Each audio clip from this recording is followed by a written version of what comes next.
Wake up! This is the last hour and the last famine before the Great Tribulation strikes. Very soon, we are entering a Great Tribulation that this human society has never experienced in the past, and it will never experience again, biblically speaking. All governments on the earth will come together as one in order to deal with this dire situation which is prophesied in the book of Revelation chapter 6 verse 5 and 6. Black horse, or the black horse and its rider in the book of Revelation, are having their last campaign, which will lead this present day society to Armageddon. The scales on the hand of the rider of the black horse symbolize ration, especially when it comes at food. This condition will be overwhelming and fearful, including powerful countries like US and Great Britain as well. Prices will reach climatic rise. The wages will stay much less for meeting up the people's requests. Consequently, goods will not be sold that much, and the commerce will have them stocked for lack of buyers. Let us understand these things better prophetically and factually instead. It would be advisable to read the whole chapter 6 of Revelation, or the book of Revelation, which is the last book of the Holy Scriptures, or the Bible, in order for us to be on the same page of what is explained here. Save the olive oil and the wine. What does this prophetic expression really mean? Let us understand the words of the third living creature expressed to Revelation chapter 6, verse 5 and 6. Let us have some facts in order to relate this matter with these two verses. It took only a few educated, wicked people to be demonically driven to spark the First World War. The Bible says, one sinner can destroy much good. It also took only one angel who transformed himself to Satan, the devil, to introduce sin, old age, and death on the earth. He manipulated Eve, and Eve in turn took advantage of infatuated Adam, her husband, after her femininity, so as to listen to her emotionally, and consequently he messed up the life of the subsequent human society initiated by both of them, of course, as they had children, which contributed to too much mental and emotional pain, sickness, old age, and death.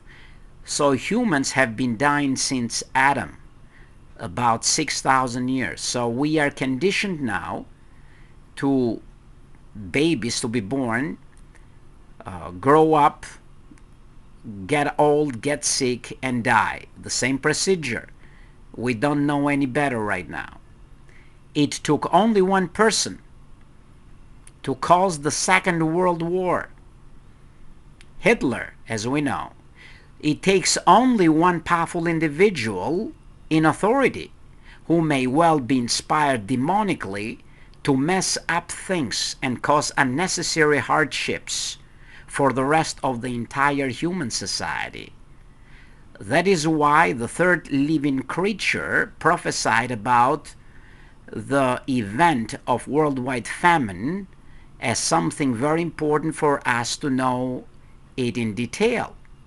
So the third living creature is very important what he expresses here. This way we are not ignorant so as to be tossed to and fro from overwhelming news. that lead us nowhere, at which stage we are actually standing up to this point. Again, back to Revelation chapter 6 verse 5, at first, the resurrected Jesus Christ opened the third seal and asked the Apostle John in his vision, or in this vision, of what John is observing. John says, "And when he opens the third seal, I heard the third living creature say, 'Come.' And I saw, and look, a black horse, and the one seated upon it had a pair of scales in his hand." Shortly, what does this vision mean so far? It means stark famine. With other words, complete and severe one. This prophetic scene with its dire message starts with the Lord's Day from 1914 CE, or with the beginning of the First World War or the Great War, a worldwide situation which prophetically will extend its grip until Armageddon. So things now will get worse. Even though such a lengthy period, which so far has experienced much famine and poverty in worldwide scale, at this last time there will not be partiality or exception. From now on, all countries will be affected, and not just a few, not partially will be the famine. The famine will be worldwide in every single corner of the earth. Everyone is going to feel it.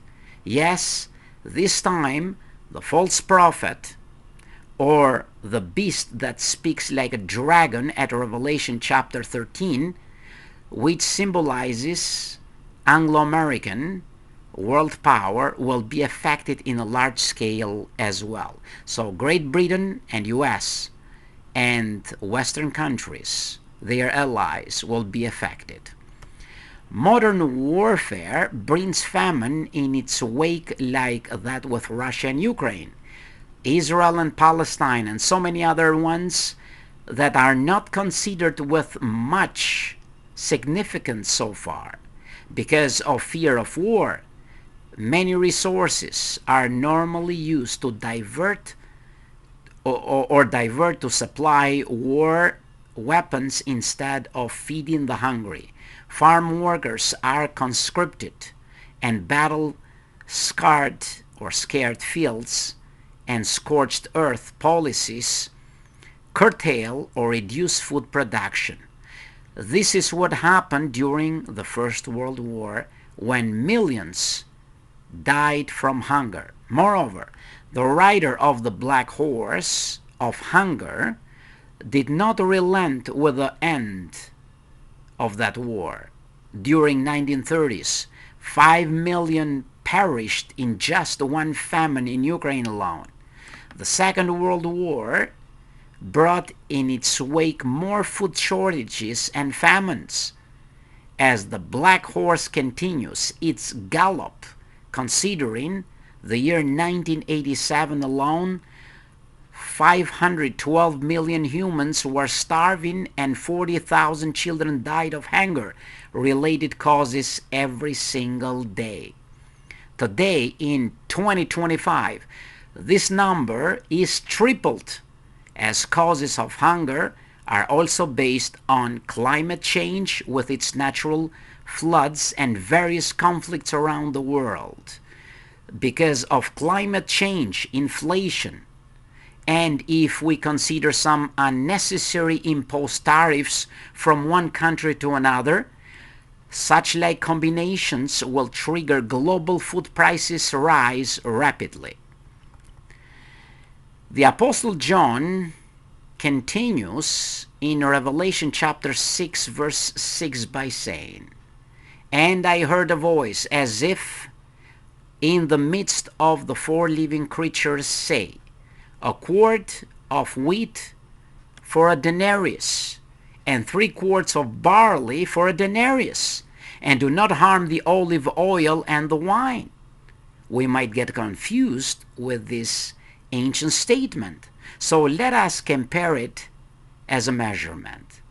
For instance, in John's time, at the end of the 1st century CE, when Rome was a world power, a quart of wheat was reckoned to be the daily ration for a soldier.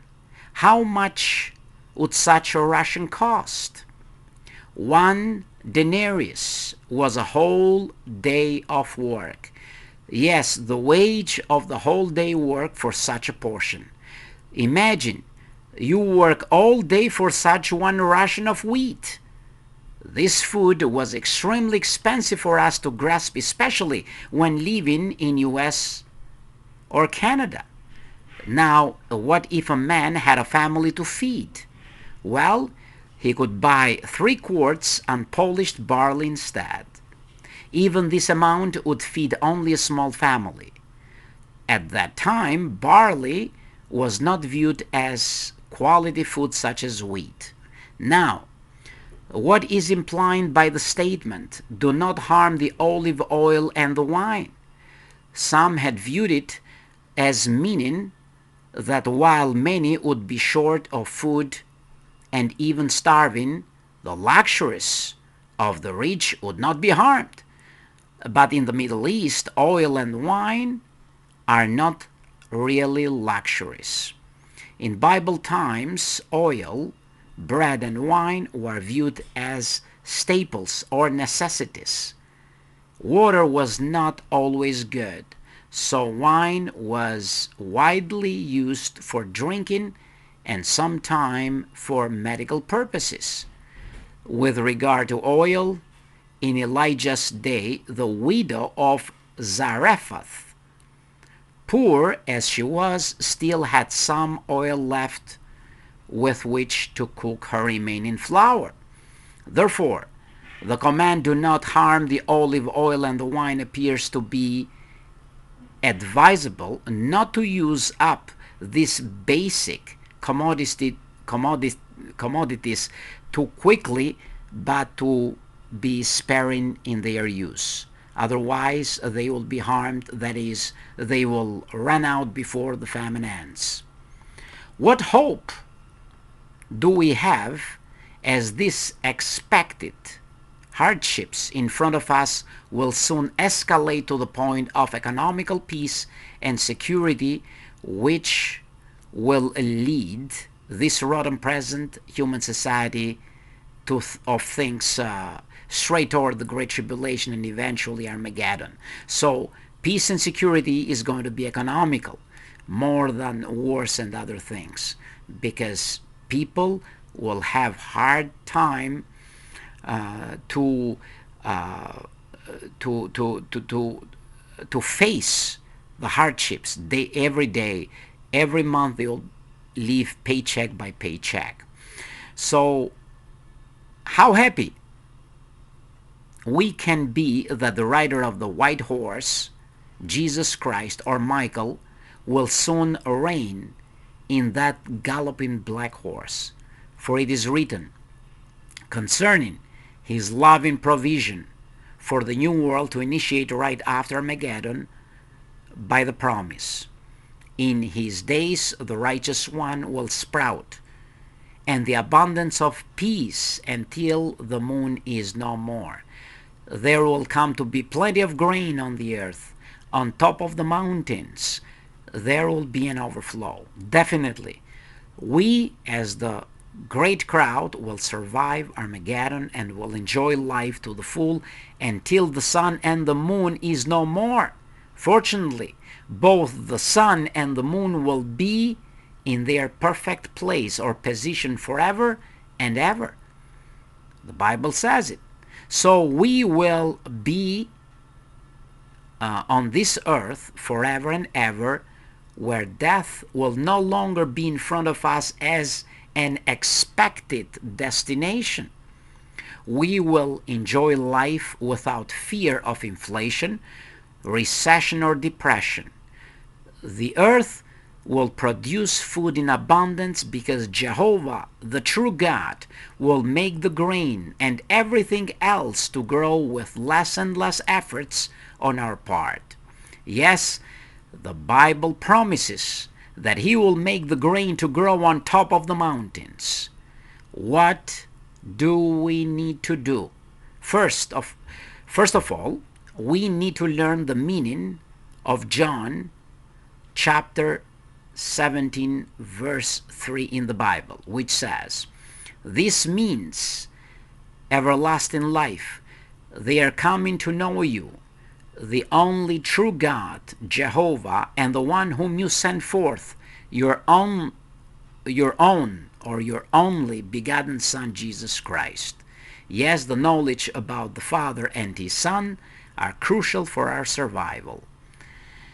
Yes, to know them both in person.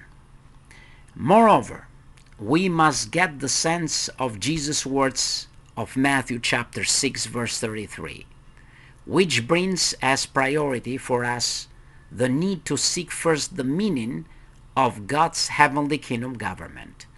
When we understand its structure in detail, we will be able to apply its requirements. This understanding and application will constitute us as the survivors of the Great Tribulation, explained to Revelation chapter 7 verse 14, which says, "So right away John asked the resurrected Jesus Christ, or Michael, who presented this vision to him, 'My Lord, you are the one who knows.' And he said to me, 'These are the ones who come out of the great tribulation, and they will wash, or they have washed their robes and made them white in the blood of the Lamb.' Now, we are here to assist you to further this knowledge. However, especially at first, you will feel resistance of a different spirit, which is in enmity with this powerful life-saving knowledge and understanding. Subsequently, such responsibility lies on you strictly as a single individual for making such a move.